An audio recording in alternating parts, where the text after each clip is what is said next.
New look, new season for the Montreal Canadiens as we get ready for what should be a very eventful year for this team. After an exciting summer for what they did through trade and acquisitions, a lot of fans are really excited to see what they'll do this year and what they hope to be the start of a promising run for this franchise after what's been a nightmare 18 months. Juraj Slafkovsky, will he stick around for the franchise's first 10 games and more? What's going to happen for the win-loss record for this team as well? Will it be good, bad, or ugly? We'll find out as well. And also the cuts. Are they surprised by the cuts of what transpired from our panel? I'm Moe Khan, your new host for Hockey Inside Out. Let's get ready for a new season.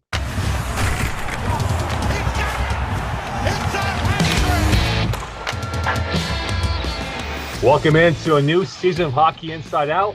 A lot to get to. A lot of anxious times now for Habs Nation and what they look forward to with this team.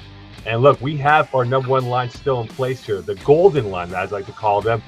Bringing in former Canadiens defenseman and a legend in our own eyes, Rick Green. Rick, how you been, sir? All good, Mo. Welcome aboard. Thank you so much. A man who's, when we look at height-wise, eye to eye, I'm at that level with him.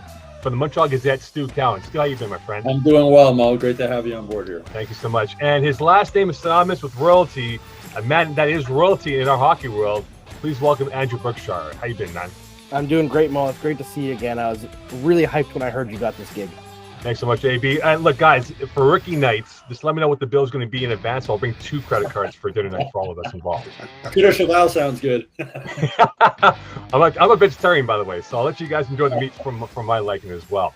Look, we talk about rookies, guys, and what's going to happen this year. Juraj Slafkovsky, the number one pick back in the summertime. A lot of hype, a lot of excitement for this franchise for what could be perhaps a foundation piece for this franchise.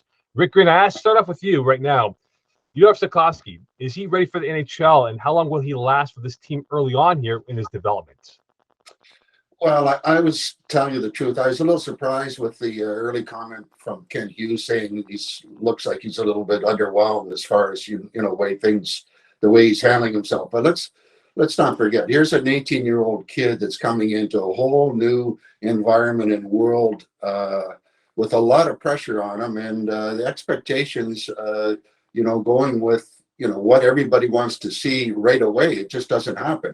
You got adjustments to be being made by this young kid to figure out how to play in the North American game. And, worst case scenario, and we will see great opportunity for him to show us stuff. If he's not able to handle himself and they feel that, maybe Laval will be the route to go, that's not the worst case scenario. But I think that the bottom line is they're going to give him every chance to show what he can show.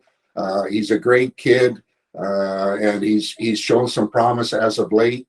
Let's see how things play out. There's some time here for him to develop, and let's not be too critical. He's going to be developing on his terms, but he's going to have a chance to show what he can show.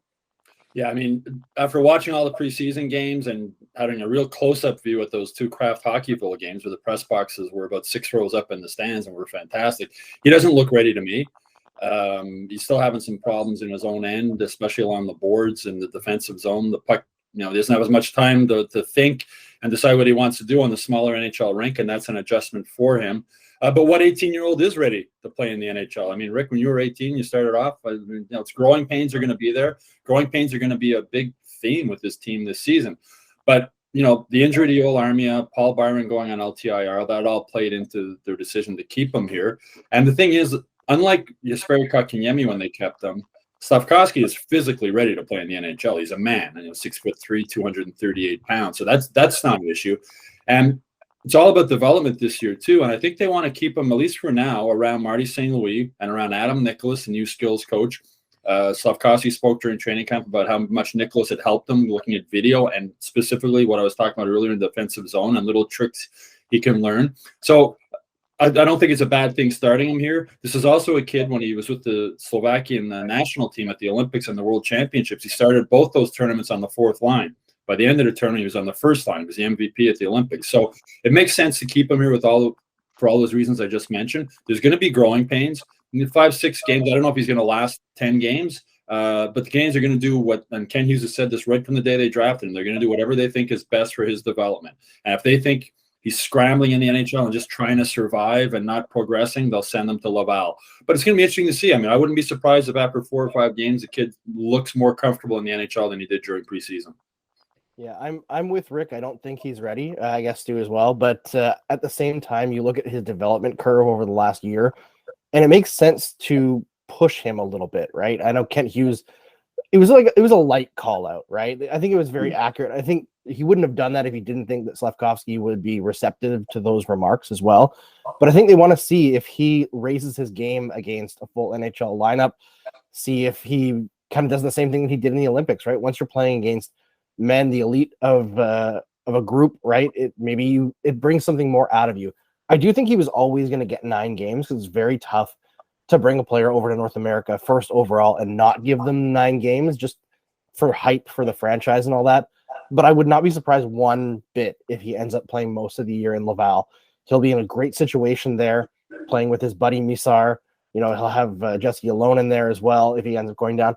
But frankly, he has a great situation to start out the season as well. Playing on a line with Brendan Gallagher, how could you ask for something better for a rookie? A guy who can cover you defensively, who will work harder than anybody else in the league to get you offensive opportunities. Brendan Gallagher has been carrying lines now for like 10 years in the NHL. He can do it for a rookie too. And I think that's a really interesting idea by the Canadiens. And then you have a guy like Christian Dvorak who has a little bit of offensive touch to put home some of those Slafkovsky passes. So it's going to be fun to see where that fits and how much ice time they actually get together. But I think it's fun for the first little stretch. And that's the main thing that we got to focus on this season is where to get the fun out of, because it's not going to be an easy season to watch 82 games. Yeah, and Hughes' comment, I thought was just honest. I mean, yeah, that's how he did look early in the preseason. And you're right, Andrew. I think he's a very mature 18-year-old kid. He was living by himself when he was 15 years old and doing his own cooking and everything else. He's mature physically. He's mature mentally. It was an honest answer. And I think also another reason they're keeping him here, can you imagine, he's going to get a huge reception at the home opener. They're going to blow the roof off the Bell Center to welcome this kid. And I think that's going to be really good for his confidence. And he spoke during training camp about confidence was one of the things he was going to work on. And I remember back to Doug Wickenheiser when he was the #1 pick and they made him a healthy scratch his first game at the Forum. And Danny Savard, if I remember right, played in that game, the 3rd pick and starred. And that was like, imagine what a crushing mental blow that was to Doug Wickenheiser at that time. I'm the #1 pick. I'm not good enough to play. The #3 pick, the hometown boy, has a great game. So I think this is, as I said, I think it's a positive. The kid's going to get a huge welcome at the Bell Center. I'm imagining me flying when he gets out there for his first couple of shifts. And it's going to be fun. I think the fans are looking forward to seeing this kid. And I think ultimately the management knew going into it what kind of character this kid is, and that's why they selected him. So that being said, I think that they're quite aware on how to handle these young guys so they don't get into a situation like they've done in this organization before, where they have them on a yo-yo string where it's up and it's down and it's sideways, and don't really have a direct plan on how to allow a kid to progress. And I think that Ken Hughes made a gentle poke at him in his description of his play, knowing very well that it wasn't going to knock the kid down. He was going to respond in a positive way. And I think over the course of time, as the games played out, you could see that he was responding. But like we said before, it's not the end of the world if he ends up having to go and learn the North American style game at a lower level to get confidence, which is normal. It's not where it should be at this point, but with that type of character, I think that he'll respond in a good way, and everybody's obviously hoping for that. So, gents, I have some stats for you. I took a sample size of the former first overall picks from 2010 to 2020. I took out 21 because Owen Power only played 8 games last year, so I excluded him. So the average number was 18 goals, 25 assists for 43 points, and they played 68 games. Does Slafkovsky hit those numbers or come anywhere close to those numbers of the former first round or first overall picks from the last 10 years? I don't. I mean, if he was to score 10 goals this season, that would be a great rookie season, in my opinion, for him. 18-year-old playing in the NHL. I mean, it's every once in a while, I'm trying to think back who the other #1 picks, and Connor McDavid, I guess, comes into that list too, who was a generational player. Connor Bedard next year is supposed to be a generational player. Slafkovsky's not a generational player. He's an 18-year-old who's going to go through growing pains. And to me, if he had 10 goals this season, that would be, I think Sean Monahan, his first season in the NHL as an 18-year-old, had about 8 goals, if I'm not mistaken. So to me, that'd be a realistic goal for this kid going into the season. Well, we have to keep in mind what Kent Hughes said about Slafkovsky as well, is we're not picking the best player right now. We're picking the best player 4 or 5 years from now. And that's, I think their goals for Slafkovsky are to be elite in his like prime window, right? Where right now they're not concerned whether or not he can make the NHL or not. And the other thing is, it's going to be tough for anybody on this team to put up gaudy offensive numbers if, number one, the power play isn't fixed because it's been terrible for years. And number two, they don't have some defensemen who can move the puck at an elite level, because as much as he got, tons of criticism last season, there's no Jeff Petrie on this team. I like Mike Matheson, but he doesn't move the puck as well as Jeff Petrie does. Doesn't contribute offensively as well as Jeff Petrie does. I think there's some guys with potential on this team, which we didn't really have until late in the season last year. But overall, they don't have a number 1 defenseman. They might not have a number 2. And Matheson starting the season, they don't have a number 3. So it's going to be a lot of time spent in their own zone defending, which limits the amount of time on the attack. So the points leader this year might be around 50 to 55 points. So to have like a rookie hitting 40s, it's just not likely. And Matheson's situation is going to be interesting because he was supposed to play the Hockeyville game in Gander. He took part in the morning skate, and then there was a lineup change. They took him out. The Canadiens said it wasn't an injury. Then the next day he didn't practice, and they said it was a therapy day. He didn't play the final Hockeyville game in Booktush, and then they announced that, in fact, he is injured. It's a lower body injury, and he's day-to-day. So with him and Edmondson out to start the season, that's going to be tough. Rick, last word? No, I was just saying, Stu touched on Edmondson. I have a real concern about this guy and his situation, because it's not he's a guy that's really going to be needed back there, and I don't know if his health is going to allow him to be able to do what he does, and that will be a real tough loss if we can't get a guy like that in the lineup to help develop some of those young kids. Well, speaking of the young kids, we know training camp is full of players, excitement, and players trying to crack the senior team of their NHL roster that they're with. Gentlemen, are you surprised by the cuts that happened on Monday, the last wave of cuts that have been sent down to Laval? Stu, your thoughts. Was there anyone that really caught your attention, like, oh my God, I thought he would have stuck around here, or is rightfully so down in Laval? Well, the start of the preseason, Justin Barron's a guy that I think the Canadiens wanted to start the season. Kent Hughes, they traded Lekkinen to Colorado to get him. Former first-round pick, played some games last season with the Canes before he got hurt. So I think going into training camp, the Canadiens were expecting and probably hoping he was going to make the team. They gave him every opportunity to do so, and he just didn't look good during the preseason games. He looked tentative. He wasn't very aggressive in his own end. He looked nervous. He just didn't really impress at all. He was struggling with the puck. He was struggling physically. He just didn't look good. And Arbor Jacki, I might never learn how to spell that name without looking it up, but I think I have the proper pronunciation of it now. He did everything that Barron didn't do. He was physical. He was noticeable. He was aggressive. And he battled and he won a spot on the team. And good for him. This is a kid a couple of years ago who was working at Costco. He was never drafted in the OHL draft. He was never drafted in the NHL draft. And he just came into camp and he won a spot on the team. And I'm really, really happy to see him do it. And I think, as I said, I think the Canadiens wanted Justin Barron to make it. But it sends a message when Barron doesn't make it and Jacki does to the other players in the organization. It doesn't matter where you were drafted. It doesn't matter what your previous background is or your pedigree. If you play well and you earn a spot, you're going to make the team. And Jacki is the poster boy for that right now. Yeah, I wasn't super surprised of any cuts per se, because I think there was always a chance that guys like Justin Barron and Jordan Harris would be sent down just to get some seasoning in the American Hockey League, because they never really got a chance to within this organization last year. But in terms of not being cut, I've been thoroughly impressed by Arbor Jacki. I know that he's got some defensive issues, specifically chasing and not really maybe paying attention to the puck sometimes. But from what I heard from a lot of scouts last year, he was just a tough guy and he didn't have much to his game. I think his puck moving ability is very strong. His shot is very strong. His offensive ability is like decently good for what projects to be a third pairing defenseman. And his intimidation level is unbelievable. I've never seen a guy in a preseason completely rattle an entire organization the way he did to the Ottawa Senators. it was like, I know they didn't win any games, but he really got in their heads, and he's living there rent free for probably the rest of this season. And I think at this time of year, it's always difficult call to see. There's some guys that are maybe deserving, but it's a numbers game. And listen, they have to make decisions. The good news is they got much more depth in many of their areas now. That's going to allow them to be a little more secure in the event of injuries. But you talk about this Jack guy kind of coming out of the blue, and in talking to a few guys that have followed him fairly closely, he's a classic example of somebody, you talk about, again, surprises, that really is hungry and kind of appeared when given the opportunity to be able to do a lot of things well early on. And he's a big guy, he skates well, and he's very effective in understanding how he needs to play with his limitations. And it's going to be interesting to see how he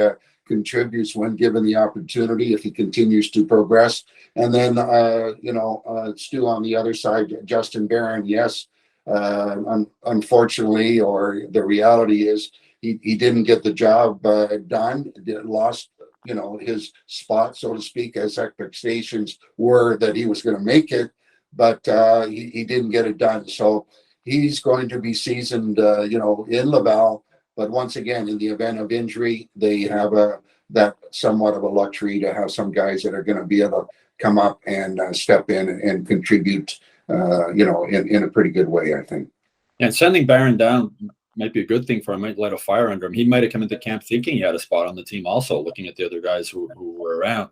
The other thing with Jack, I think back to a game last year in New Jersey near the end of the season, and the Devils were targeting Caulfield and Suzuki and sort of going after them. And the guy who dropped the gloves and came to their defense was Chris Weidman, all of 5'10" and 170 pounds or something of him. And fighting's not as much a part of the game as it used to be, and that's a very good thing. But intimidation still is a big part of the game, and nobody's going to be intimidating Caulfield and Suzuki, I don't think, when Jack is either on the ice or sitting on the bench. And one of the things, I had a good chat before one of the Hockeyville games with Danny Dubé, the former Trois-Rivières University coach, is now the color guy in French radio.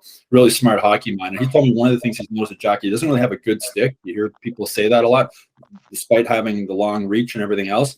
But as Danny told me, so that's something that NHL coaches can teach a kid pretty easy. You can't teach aggressive.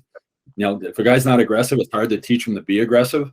Yoel Armia comes to mind when I think about that. But a little thing like having a good stick, and Ricky would know more about that than me as a former coach. And Danny was saying that's something that they can teach him, and something that he'll need to improve on in the NHL. Gentlemen, just to ask you this question, with this prospect pool that we have in Montreal is plush. Like, people are excited about this franchise's direction with what they drafted. With all these guys going to Laval, how much pressure is on JF Wool to get this right, that he develops these prospects like Barron to come back to Montreal sooner than later? There's definitely a lot of pressure on him. I think there's a lot of pressure on the entire organization to walk the walk after they talked about, pushing development so far after the complete failure of development of the last administration, where really you only saw a couple of bright spots come out after 10 years. Cole Caulfield was the lone first-round pick that made it and continues to be close to an NHL level star under Marc Bergevin. So there's a huge amount of pressure, but I think the other thing people have to remember is this is year one of a rebuild, right? And they do seem to be kind of flush with prospects, but it's going to be interesting to see how many of them make the NHL in the next couple of years, because this is still a team that's pretty tight to the cap and has to move out bodies. There's guys like Mike Hoffman and Christian Dvorak who, you keep hearing rumors swirl around, but it's going to be really difficult to trade a guy like Mike Hoffman. And I think that's part of the reason why he's in the opening night lineup and probably going to be on the first wave of the power play. They want to boost his value quite a bit. Yeah, well, and what JF Wool did last year in Laval speaks for itself. Getting that team to the Eastern Conference Final, and did a great job. And I wonder how much that played into effect. When they hired Stefan Robida as their new assistant coach, no experience coaching in the NHL whatsoever. And I think you think, well, who might be more qualified for that? But I think they want who where he is. I think they realize that he's a really good development coach at the AHL level. He coached in university. He played in university. He knows what it's like to be a young guy coming up like that. And I think that's one of the reasons they left him in Laval, is that they want he's going to play a very key role in this team moving forward. Even though he was hired by the previous administration, his work in Laval obviously impressed Kent Hughes and Jeff Gorton. And JF Houle, he's a very we talked about Kent Hughes being very honest. JF Hoole's very honest, I think, in his assessment of players also. And I think that's what players want. I mean, Ricky would know that. They just want a coach to be honest with you and straightforward with you. And I think JF's a really good guy to do that in Laval. I think he's in a good position there with all these new young guys that are going to be going through there. Yeah, and I think that you're as good as the personnel that you have to work with. It makes you as a coach looks better than not. And they've got quite a good group of good young players that can play. So not taking away anything from JF, he's done a great job. And now with the addition of some of these kids that were borderline making the NHL are going to step down there, and they're probably going to make some really good things happen. And they're going to continue in their winning ways there, which is what is expected. And as Andrew alluded to before, with this lineup coming into game one against Toronto, the strengths and weaknesses of this franchise, and also what would their win-loss record be? Andrew, your thoughts. What is the strengths and weaknesses of this team going to game one against Toronto and beyond? I think the weaknesses are the most obvious, right? Because you look at that defense, especially with Mike Matheson out, and it's not an NHL defense, right? I will say that what they do have this year that they didn't have last year is some potential breakout candidates, right? You saw how well Jordan Harris was handling the puck during the preseason, and if he can put that into some offense, which hasn't translated into the NHL so far, interesting. Arbor Jakai, really interesting player, but these guys are very green. They were chasing the puck a lot in preseason, making it tough on the goalies. I feel bad for Sam Montembeault. These are the teams that he's going to have to play against the first 2 years of his professional career, but it is what it is. I think the forward lines are actually pretty deep. Especially if you have Jake Evans as your fourth line center, I think you're in a pretty good position overall down the middle. There's no stars per se, although Nick Suzuki could get there, but I think they have offensive weapons, but they need to have some light in the power play. It just hasn't been there, and I haven't been convinced so far that Alex Burrows can create a functioning power play. I think they have the weapons now between playmaking and shooting that they should have, at the very least, a top half of the league power play. If they don't, though, it's going to be rough. There aren't going to be very many goals, and it's going to be tough to sit through 82 games for a lot of fans, but they're going to be better than last year, right? They got to have more than 22 wins. I feel like at least 10 more points, right? At least. You got to think that. I think, with the addition of Dash down the middle, you always talk about, having a decent team when you've got some strength down the middle. I think they're pretty good, at the center position. I think that they're going to be able to be okay at that end. I think overall up front, they've got a real good set of skilled players. I think they're going to be a team that's really going to be fun to watch, and judging from what's seen so far, unbelievably quick transition team. Also, they're when that puck gets turned over, they're going up the ice. So there's no delay in what they have in store for an upbeat game. So I think that being said, I think it's going to be fun to watch. On the other side, it's going to be maybe a little more painful to watch on the defensive side, in the zone with a lot of guys that are trying to figure out how to play, how to react. And this is going to be critical, obviously, to any success they're going to have, is trying to shore up their defensive zone play and make sure that everybody knows what they're supposed to be doing, so they don't end up like we've seen previously, where they're running all over the place and nobody seems to know and get the job done. So I think it's going to be a little bit of a painful time for them on the defensive side of things, but with time they should get better, because they do have the potential with the personnel that they have to develop and get into a situation where they complement each other and understand how to play. But it's going to be interesting to see just how they progress, and they have an upside for sure on my opinion. Yeah, as you guys both mentioned, excuse me, defense is going to be a weakness. So is goaltending. I mean, Jake Allen is a legitimate, very solid backup goalie in the NHL, which is why the Canadiens went and got him, to be behind Carey Price, he's no longer a number one goalie in the NHL. I don't know if he can handle the workload. I don't know if he can stay healthy with that workload. We saw last season how often he was injured, and if he does get injured again, then we got Sam Montembeault and Caden Primo, and good luck. But their biggest strength, and this is remarkable, I'm going to say this, is that center. During the Mark Bergevin era, center was the dark hole, and Bergie used to always say, "Oh, you can't make trades you can't get big centers through trades." Well, Kent Hughes was able to do that. You look down the middle, you got Suzuki, Doc, Dvorak, and Evans, as Andrew said, is your fourth line center. Don't forget Sean Monahan's the center. I got him playing on the wing to start this season. So you have 5 legitimate NHL centers now, 4 of them with really good size. So that's a strength. Another strength they have, and it's going to be really important this season, is leadership. They got a lot of really strong, good people in that locker room. You look at Suzuki, the new captain, he's going to help. You got Gallagher, you got David Savard, who's going to play a huge role on this team as sort of a father figure to these young defensemen. Matheson, class act. Edmondson, I mentioned Monahan's a really interesting guy too. So they got a lot of good veteran leaders around them that are going to be really helpful for this young team going through growing pains to sort of keep a positive vibe going and keep it going. And the young guys together, Jordan Harris talked about this, and when the 4 of them got called into the office and were told they had made the team, they were happy for each other, and he said he's looking forward to them growing together. So the other bright spot is going to be, wins aren't going to be the main focus for this team this season. I think they're going to lose a lot of 6-3, 5-4 games, which we saw sort of in the preseason because of the problems on defense and goaltending. But for fans out there, just watch these kids and watch how they develop. I think it's going to be fun. It's going to be fun to just see how they go. There's going to be growing pains along the way, but they're allowed, unlike before with the Canadiens, they're going to be able to play without the dreaded fear of making a mistake that's going to put them on the end of the bench or put them in the press box or send them to Laval. They're going to be allowed to make mistakes. They're going to be taught from the mistakes they make and try to learn from them. This is going to be a long process. It's going to take 3 years at least, I think, to get this team back on track. But at least now there's good building blocks there to build what should be a competitive team in the future. And right from the day that Jeff Gorton and Kent Hughes took over, they said they want to be a team that's going to be a winning team for a long period of time in the playoffs every year. And they're off to a good start in that. It's just going to be interesting to see how patient the fans can be. I asked Marty St. Louis about that after one of the Kraft Hockeyville games. Do you think the fans can be patient? He said, I can't worry about the fans. I just got to do what I think is right. I think we'll be surprised at how patient fans will be, because this is, let's face it, the first rebuild that the Canadiens have ever gone through as a franchise. Yeah. It's a different league now, right? And every time, even when they were really bad in the early 2000s, they weren't really rebuilding.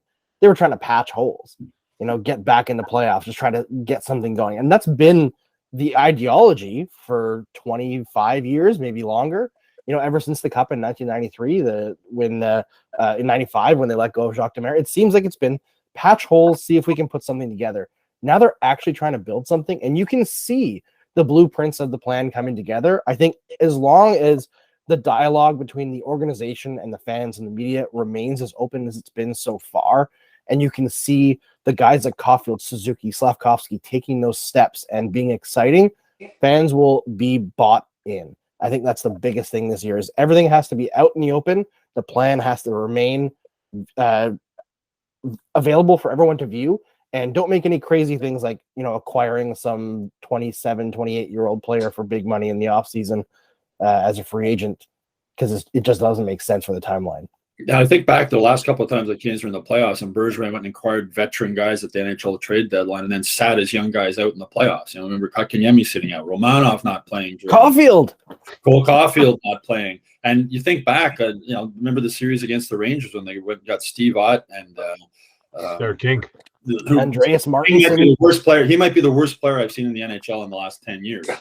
And, Nathan Beaulieu didn't dress for the key game there. Torrey Mitchell was out, and Bergevin had this thing for these veterans. He'd bring them in and sit the kids. And I mean, Kotkaniemi sitting out led, I think, to that offer sheet thing. He said, "I'm out of here. I'm done with this." And as you mentioned, Caulfield didn't dress to start the playoffs. So Bergevin had this thing that he trusted journeyman veteran more than he trusted his young. Like a kid, Kotkaniemi was good enough to be drafted 3rd overall, but he wasn't good enough to dress in the playoffs, and then all that stuff. Anyway, that's all behind us. With this new management team, they're going to have some trust in their young players. We saw that just by the players who made the team, keeping Slafkovsky here. So it's all about the youth moving forward, and they're going to be well surrounded. and they're going to develop these guys properly. And you wonder if when they drafted Kotkaniemi, if they had Adam Nicholas around and they had all these new people they brought in to help with the player development, how his progression might have been different. I think the best way to describe the Marc Bergevin era was a gas guzzling SUV type of player, whereas with Jeff Gordon, Martin St. Louis, and Ken Hughes, it's a Tesla that we have now for the franchise moving forward. Yeah, Dwight King, they got 5 miles to the gallon. I really believe that one key ingredient that the new management is trying to bring in is character, and I think they're trying to put as many character guys in the dressing room as they can, and that's a step in the right direction. I think there's still a couple areas or players that don't meet that character type of environment, and hopefully they'll identify that and move them along. But right now, the bottom line is they're bringing good quality young men in that want to be part of the picture, and they'll have their pains, but they've got their heart in the right place, and they're going to make things happen and pay the price, I believe. They also very quickly here, guys. Sorry, guys. I was going to say, they also have good quality older guys running the organization now. Jeff Gorton, Kent Hughes, and Marty St. Louis are class acts, and that's as I say, players want guys to be honest with them, and this management team is going to be honest with them, whether they're hearing what they want to hear or what they don't want to hear. They're going to be honest with these players. That's going to be a key for them moving forward. Guys, over under 55 points. That was the mark last year. Andrew, are they going to be over that mark or below that mark this season? Over. I think it's impossible to be under. I think over, but not a lot over. I think they're a bottom 5 team, which is going to be if the players develop well and they finish in bottom 5 and get a good shot at the lottery pick next year with Connor Bedard. Imagine adding Connor Bedard to all these players that they have already. I think that's something Canadiens fans can be excited about. Yeah, I agree with Stu. There's a lot ahead of them, so it's going to be tough on them. So. Well, look, last year they gave 4 goals per game, so that'll have to come down to get over that 55-point barrier that was set by the team last year. So there you go, boys and girls. 3 hard-hitting questions from the panelists and their answers and what they like and dislike about this team moving forward here. Game 1 of 82 is upon us. And don't forget, on Hockey Inside Out, to like and subscribe to our YouTube pages. Send us your questions, your comments, and follow us also on Hockey Inside Out, because we'll have plenty of content all throughout the course of the season. And we'll have plenty more to discuss all throughout the fall, winter, spring, and summer months, because hockey is 24/7 in this city.